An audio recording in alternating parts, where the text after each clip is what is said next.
What's up, guys? Brett Okamoto from ESPN, joined today by UFC flyweight Joseph Benavidez, who takes on Deiveson Figueiredo at UFC Fight Night for the vacant 125-pound title again on July 18th. And Joseph, how are you? How you doing? A few days before you fly out to Fight Island, right? Yes. Very good to see you. Thanks for coming in, giving me some time here to talk about the fight and to see your nice bone structure. But we're here and training as usual, training like always, and fight there on the horizon there at Fight Island a few days. I can tell, man. It looks like you've been training pretty hard, and I say that as a compliment, but it looks like you've been working, yeah? Yep. Life during wartime, that's how we look. So, we're not playing checkers, so come home with some weird stuff on my face and body sometimes. Well, I mean, a topic that everybody is, I think it's going to be a topic of discussion for, who knows? I mean, and probably the rest of the year is how has training been during, the circumstances going on in the world right now? How has it been different for you? Honestly, it hasn't been too bad because I pretty much got the fight. That's a dog. Someone at the door? He's wild. No. Amazon. That's the dog. He'll be all right. So the training hasn't been that bad for me because I'm sorry, this guy's a mess. I actually have some here for him. All right. So the training hasn't been bad for me when I had long enough time to when I got the fight to the fight, the preparation wasn't short. It was 8 weeks right when I got it. Right around that time is when the public and everything started to open. So that training has actually been pretty normal. Besides, so I was trained a little bit before, a little bit privately, a lot in my garage, sometimes with coaches, just whatever you could do, whatever you can muster up. But that wasn't training for a fight. That was just training to be in shape. And then I got the fight about 8 weeks, and it's still it's shorter than I usually get, but it's just usually I'm training in a real gym just like I would be fighting pretty much aside from the sparring for weeks before I even get the call. This was kind of like a dead stop, you know what I mean? Mm-hmm. Like a dead start. Like I was kind of like just kind of working out like as a normal human, not necessarily as an athlete. And then like, here's the fight in 8 weeks, which was plenty enough. But usually I'm like ready to fight. And then you get the fight and then you're like, oh, you're ready to jump into camp. I almost take like a week break once I get a fight because I'm typically training so hard anyway. So yeah, it was a little different just leading up to it. And, I was obviously preparing for what was going to happen, but luckily here in Vegas, things opened up. And, I've gotten to be in team practices and all that stuff that, maybe people have been missing during quarantine. What about mentally? I mean, going into this fight in February, you fought him the first time.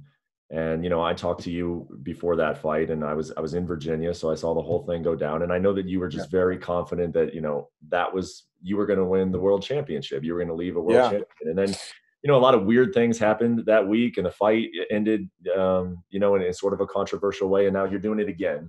So like mentally going in, what's the biggest difference between now and February?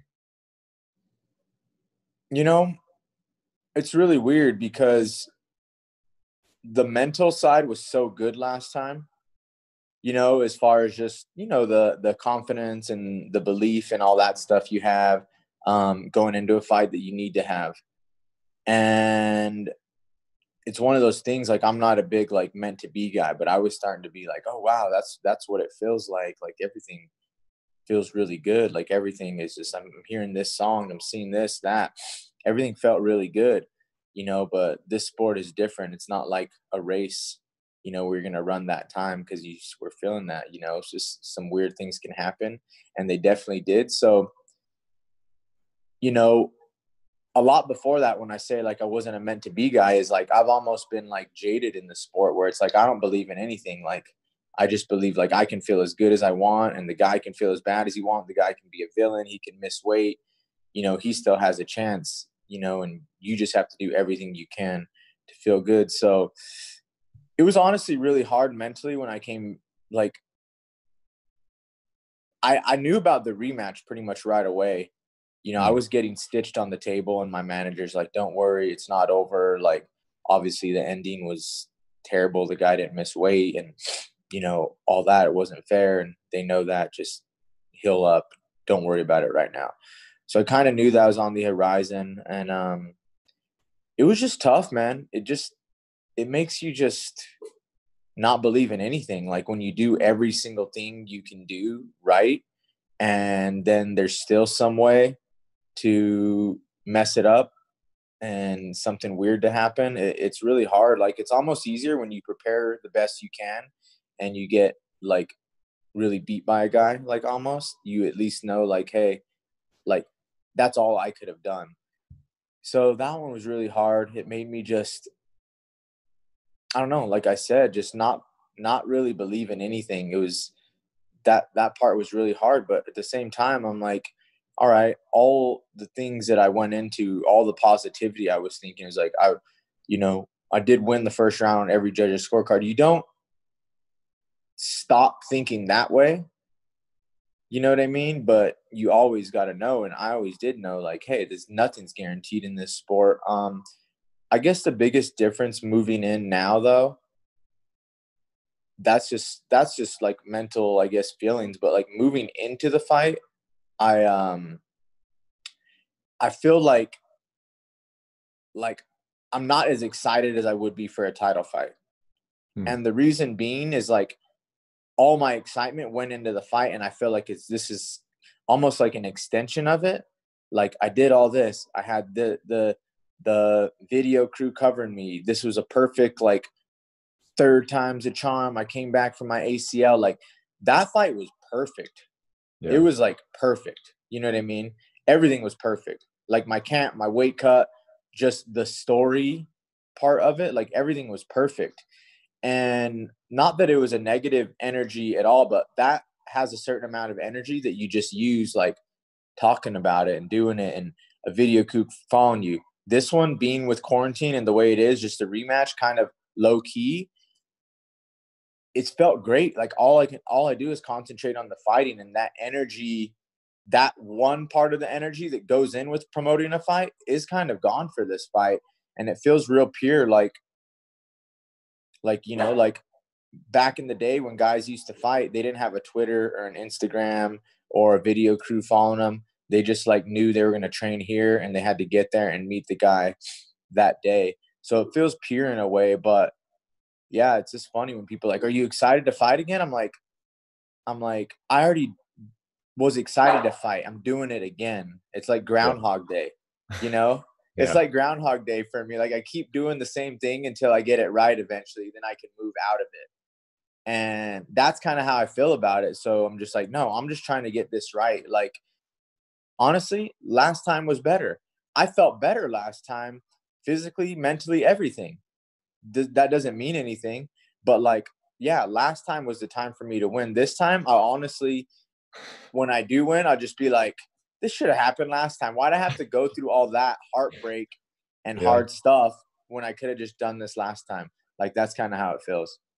Hopefully it won't feel like that if it does happen for you. You know, I think when the belt It'll goes probably up, feel better. it'll actually feel different.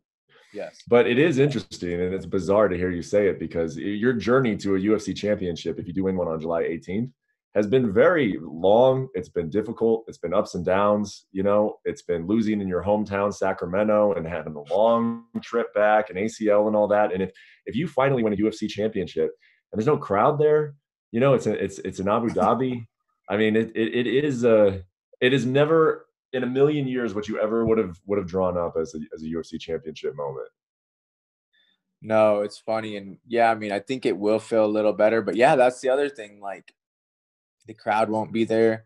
I mean, I guess a lot of the people, you know, obviously my corner who's there with me through it all, you know, my wife will be there and everything, and it'll still feel good. But yeah, it's different. But, you know, I don't know, like you just said, I guess everything that's kind of gone on in my career has been a little different. And doesn't mean, hey, this is going to be this is going to be that. And there's not like this meant to be factor, like I did feel last time, which was funny. I started to believe in all that. And it's not wrong to believe in that. You still got to do the same kind of things and have the same kind of belief. But yeah, this time, like, yeah, it'll be weird. It's different.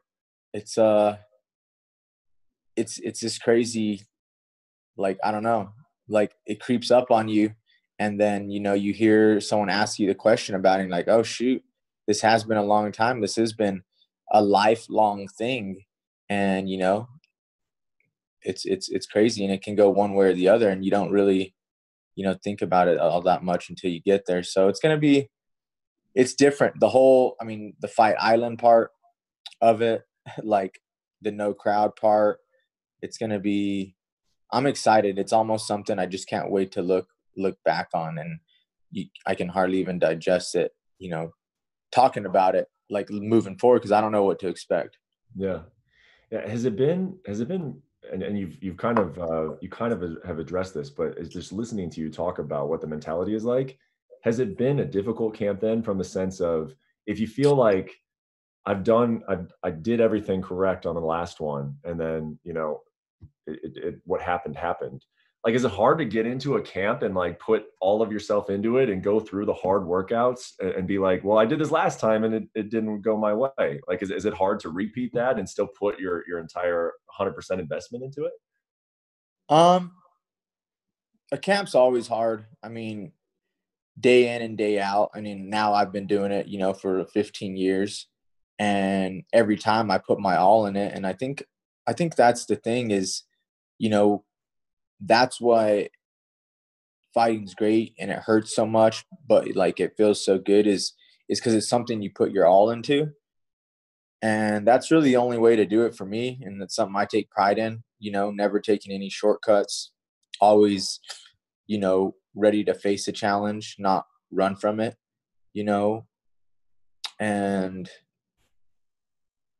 like even being another title shot, like I thought the last one was going to be my last title shot. When the fight ended and I was bleeding, I thought it was. I thought I'd been, TKO'd, and it wasn't until later and the mumblings and talking about the headbutt, I was like, oh my God, is that what happened? Everything kind of started to come back, and it was hard because just right before that, I was thinking like, hey, this is never going to happen again.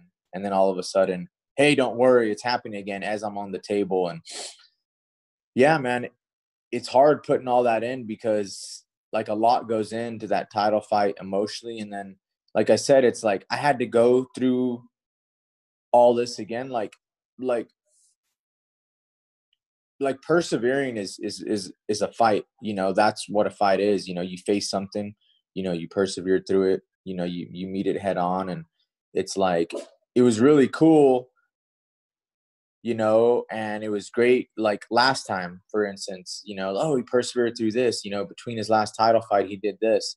But now it's like, oh, he gets another title shot. Mm. And it's like, what I went through in between that, I didn't run through 10 guys in the meantime in a 6-year span of ACL surgery. But like the emotional part we're talking about, like that was harder than some, like you can compare that between like the 10 guys I fought between my second and third title shot. You know what I mean? So if it's cool to persevere through like 3, like this one was even harder for the way it was just taken away and it ended, and the way it had all that kind of stuff. So yeah, I mean, when it started, it was hard because I didn't have the excitement I should have had for a title fight, and that was just different to me, but it was something I had to address. And, everyone's like, yeah, another title shot. And I'm just kind of like, yeah, I just did this. Like, it's the same exact thing. And then, what's funny too, Brett, is like, I don't know, like, I never know if people are being genuine when they tell me like, you're getting another title shot, or if like deep down in their mind, they're just like, can't believe you're fighting for the title again and you just lost or something, because people sometimes don't look at that. They look at, I lost from a TKO, from a punch, so I'm always like, are they happy I'm getting another title shot? Like, do they, you know what I mean? So it's all that kind of stuff. But,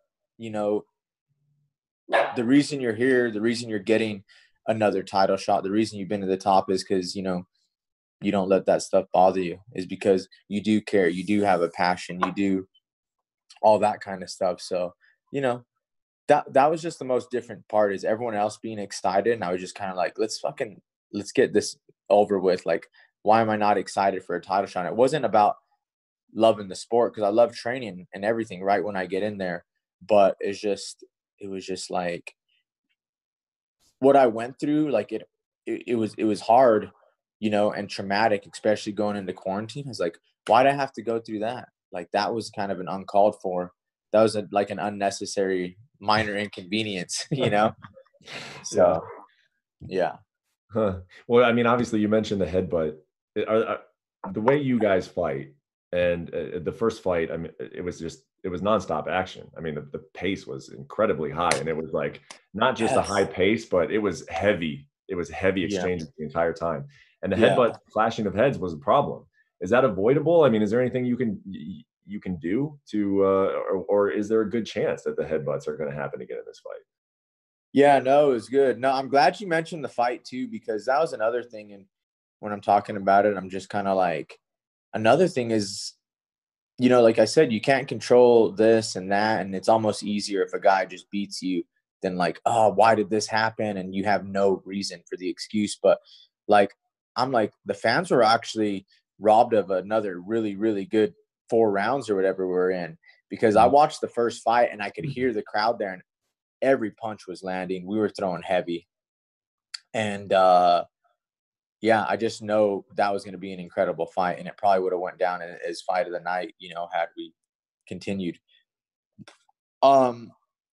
Anyway, to answer the headbutt question, yeah, I mean, that's hard. We both throw hard shots, throw shorter overhand punches, and you even see in a boxing fight, right, when, you know, you have your most technical distanced strikers, where, you know, commentators will talk about, oh, trying to avoid a headbutt from an open stance, which is opposite stance, whether it's southpaw, ortho, or ortho right, you know.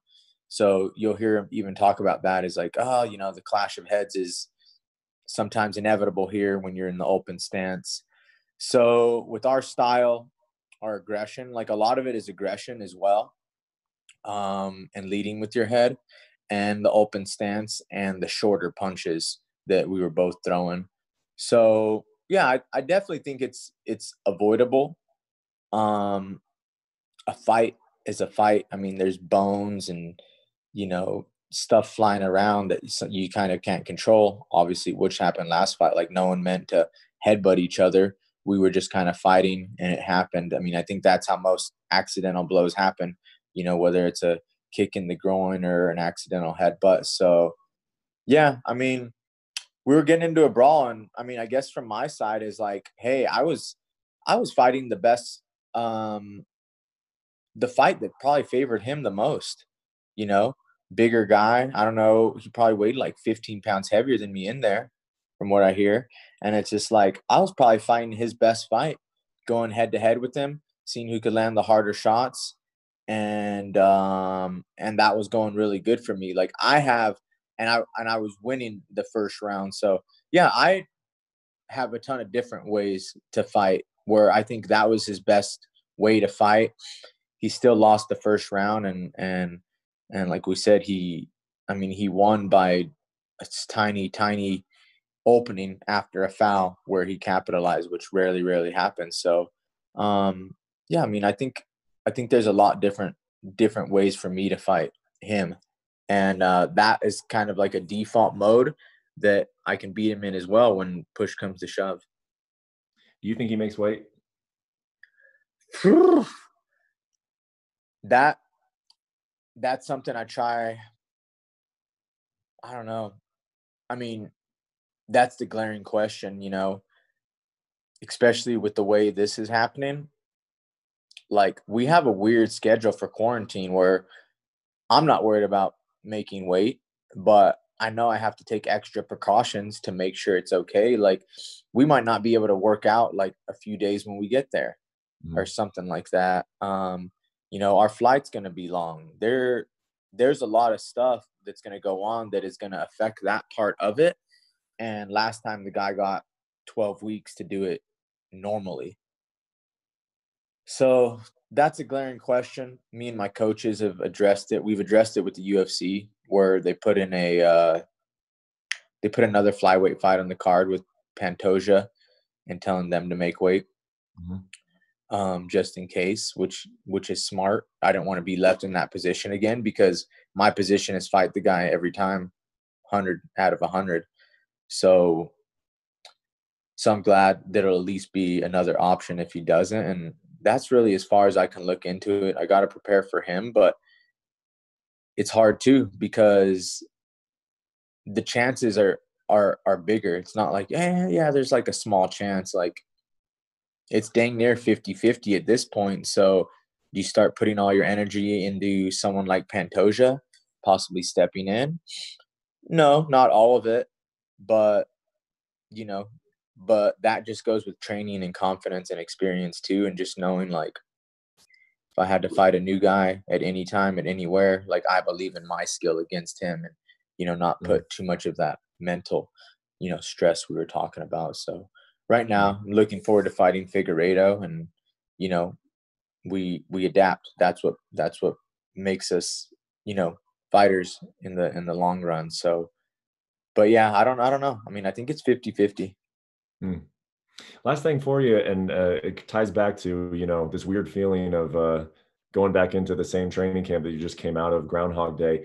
Did you have your feelings towards him changed though? Has that helped maybe motivate you? That maybe is this fight personal? Do you look at Figueiredo as a little bit different than maybe past opponents? I mean, do you have any ill will towards him after what happened in the last time? Yeah, I do. Because, I mean, you're always gonna wanna beat a person that beat you, just for the sole fact to prove you're better. Like, I could lose to the nicest guy, Demetrius Johnson. I still want to kill him the next time I fight him, because I feel like I'm better than him, and he's nice. Figueiredo is a freaking villain. The way he went about things. He bragged about the fight finishing with a headbutt after the fight in Portuguese, and his translator didn't translate it, something, but Portuguese media, Brazilian media contacted me, and they're like, he was like talking about how he was proud that he headbutted you, and that's what they do and whatever in Brazil. So yeah, I don't like the way he went that. And, like, I guess the easiest way to put it is, like, all right, so fighting is fighting.